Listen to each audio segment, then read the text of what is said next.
காற்றிலே நுழைந்தாயே கூச்ச போட்டுக்கள் திறந்தாயே நீ யாரடா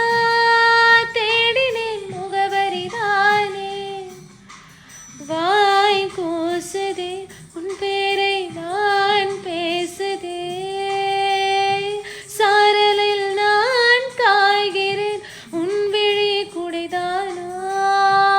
ஊமையாய் நான் தேய்கிறேன் உன் மொழி விடைதானா ரசிக்க கவியை நாடினேன் உன்னில் உன்னில் மூழ்கினேன் மின்னல் முதுகில் ஏறியே நானும் கண்டம் தாவினேன்